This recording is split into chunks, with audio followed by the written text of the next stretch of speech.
आज का ये एपिसोड शुरू करने से पहले एक छोटी सी बात। क्या आप भी अपना पॉडकास्ट बनाने की सोच रहे हैं? तो एंकर ट्राई कीजिए। ये पॉडकास्ट बनाने का सबसे आसान तरीका है। नंबर एक, ये फ्री है। नंबर दो, इसमें कई सारे ऐसे टूल्स हैं जो आपको अपने फोन और कंप्यूटर पर रिकॉर्ड और एडिट करने की फैसिलिटी देते हैं। नंबर तीन, आप अपने पॉडकास्ट को डिस्ट्रीब्यूट भी कर सकते हैं, जिससे इसे स्पॉटिफाई और दूसरे प्लेटफॉर्म पर सुना जा सके। तो डाउनलोड कीजिए फ्री एंकर ऐप या विजिट कीजिए anchor.fm पर अपना पॉडकास्ट स्टार्ट करने के लिए। ये तो थी एक छोटी सी जानकारी, और अब शुरू करते हैं एपिसोड का सिलसिला।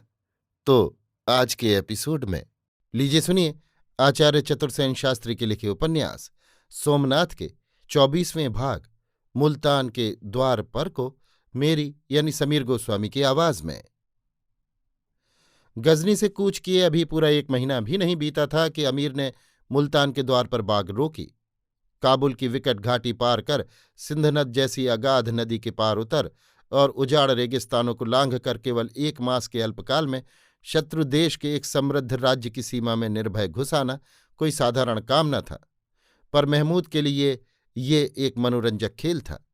मुल्तान सिंधु के मुख पर अति प्राचीन नगर है। उसका प्राचीन नाम मूलस्थान था। संभवतः आर्यों ने जब भारत प्रवेश करके पंच सिंधु में अपना प्रथम राज्य कायम किया था, तब इस नगर की बुनियाद पड़ी हो। मुल्तान में सूर्य देवता का प्रसिद्ध मंदिर था, जिसके दर्शन पूजन के लिए देश देश के यात्री निरंतर आते रहते थे। ये मंदिर कभी समूचा स्वर्ण का बना था, परंतु जिस काल की हम बात कर रहे हैं उस काल में भी उसका वैभव अतोल था। ये कैसे हो सकता था कि महमूद जैसे लुटेरे और उसके डाकू साथियों की लोलुप गृध्र दृष्टि उस पर न पड़ती। परंतु मुल्तान ने बिना विरोध और बिना शर्त सुल्तान को केवल आत्मसमर्पण ही नहीं किया, अपितु वहां के राजा ने बहुमूल्य भेंट लेकर अमीर का अभिनंदन किया। ये एक चमत्कार ही कहा जा सकता था। जिसने सुना उसी ने चमत्कृत हो दांतों तले उंगली दबाई। परंतु इस चमत्कार के भीतर जो चमत्कार था उसे तो केवल अमीर ही जानता था। बिना प्रयास मुल्तान को ताबे होते देख अमीर बड़ा प्रसन्न हुआ। इसे उसने एक शुभ शकुन माना। अमीर की अवाई सुनकर बहुत जन भयभीत हो नगर छोड़कर भाग खड़े हुए थे। अमीर के बर्बर लुटेरे मुल्तान को लूटने को अधीर हो रहे थे, किंतु हजरत अली बिन उस्मान ने सुल्तान को कहला भेजा था कि मुल्तान को कदापि लूटा न जाए और महाराज अजयपाल से मित्रवत व्यवहार किया जाए। अमीर ने औलिया को ऐसा ही आश्वासन कृतज्ञता सहित भेज दिया था। अमीर महमूद जैसा साहसी योद्धा और कुशल सेनापति था, वैसा ही विलक्षण राजनीतिज्ञ भी था। मुल्तानपति महाराज अजयपाल की उसने एक दरबार करके धूमधाम से अभ्यर्थना की और उसे बराबर बैठाकर कुशल क्षेम पूछा। वास्तव में महाराज अजयपाल अपने काम पर लज्जित थे। उनका कार्य चाहे जितना भी राजनीति मूलक और बुद्धिमत्ता का था, पर निंदनीय तो था ही।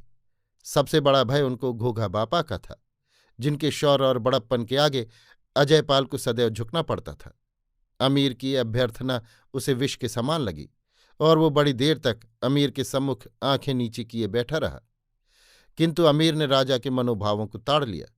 उसने खुशामद भरे स्वर में कहा, महाराज, जैसे मैं दुश्मनों के लिए सख्त हूं, वैसा ही दोस्तों के लिए नर्म। आपसे मैं बहुत खुश हूं और आज से आप मेरे दोस्त हैं। अपनी इस दोस्ती के सिलसिले में मैं आपको पंजाब और सिंध के वे इलाके देता हूं जो अब तक मेरे कब्जे में थे। मेहरबानी करके इन्हें कबूल फरमाइए और हमेशा ऐसी ही दोस्ती कायम रखिए।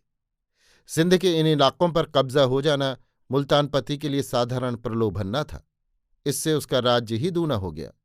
वो सोचने लगा, एक तरफ अमीर को नाराज करके विनाश को निमंत्रण देना था, दूसरी तरफ उसे प्रसन्न करके क्षण भर ही में उसका राज्य दूना हो गया। उसने झुककर अमीर का अभिवादन किया और कहा, सुल्तान, यदि सचमुच ही मेरे ऊपर प्रसन्न है तो मुझे एक वचन दें, ताकि सुल्तान की कृपा कभी न भूल सकूं। सुल्तान ने कहा, मेरे दोस्त, जो चाहते हो अपने सुल्तान से ले लो। तो यशस्वी सुल्तान, आप हमारे इष्टदेव सूर्य के मंदिर की रक्षा करें, उसे खंडित न करें और मेरे मुल्तान को भी अभयदान दें। सुल्तान ने कहा, मुल्तान को लूटा नहीं जाएगा, आप इत्मीनान रखिए। सिर्फ शहर के कुछ मुखियों को मेरे पास भेज दीजिए। मैं उनसे थोड़ा सा दंड लेकर ही संतुष्ट हो जाऊंगा, वो भी सिर्फ अपनी आन कायम रखने के लिए।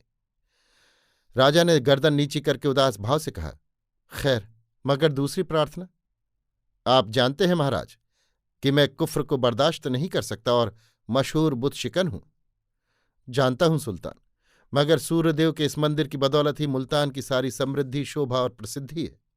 देश देश के जो यात्री सूर्यदेव के दर्शन को आते हैं, उनकी खरीद बिक्री से मुल्तान के 20,000 कारीगर और 50 दुकानदार अपनी रोजी रोटी चलाते हैं। मंदिर भंग होने से उनकी रोजी तो जाएगी ही, मुल्तान का सारा गौरव वैभव भी नष्ट हो जाएगा। इससे तो अच्छा यही है कि सुल्तान मेरा सिर काट लें और फिर नगर को लूट पाट कर उसमें आग लगा दें। बूढ़े राजा ने आंखों में आंसू भरकर उत्तेजना से कांपते कांपते ये शब्द कहे। अमीर ने तपाक से राजा का हाथ पकड़कर कहा, नहीं दोस्त, ऐसा कभी नहीं हो सकता। महमूद अपने मेहरबान दोस्त को कभी नाराज नहीं कर सकता। मैं आपकी बात मानता हूं, मगर आपको मेरा एक काम करना पड़ेगा। कहिए। लोहकोट, सपाद, लक्ष्य और झालौर के राजा आपके नजदीकी रिश्तेदार हैं। घोगा बापा भी आपके बुजुर्ग हैं। आप इन्हें समझा बुझाकर मुझे गुजरात की राह दिला दीजिए। मैं आपको यकीन दिलाता हूं कि इन राजाओं से मैं उसी तरह पेश आऊंगा जैसे आपसे। मैं उम्मीद करता हूं कि लोहकोट, सपाद, लक्ष्य और झालौर के राजा तथा घोगा बापा भी आपकी ही तरह अपना नुकसान और फायदा समझ जाएंगे और मेरे रास्ते में बाधक न होंगे। मैं अपनी दोस्ती के सिले में आपके हाथों अपने संबंधियों को मुनासिब नजराना भी भेजना चाहता हूं। महाराज का धर्म संकट बढ़ गया। वे सोच में पड़ गए। अमीर ने जरा तेज स्वर में कहा, मैं तो उनसे आप ही की भांति दोस्ती का व्यवहार करना चाहता हूं। इसे वे अस्वीकार करें तो उनकी मर्जी है, मगर औलिया ने जो राह आपको भलाई की बताई, वही आपके रिश्तेदारों के लिए भी है। फिर आपकी इस तकलीफ के बदले में सारा ही पश्चिमी पंजाब आपके हवाले कर दूंगा। अश्ता पछता कर निरुपाय राजयपाल को अमीर का अनुरोध मानना ही पड़ा। भय और प्रलोभन ने उसका सिर नीचा कर दिया। अमीर ने प्रसन्न वदन सिरोपाव दे उसे विदा किया। अब उसे राजस्थान का विकट मरुस्थल पार करना था, जिसमें अनेक भौतिक और राजनीतिक बाधाएं थीं।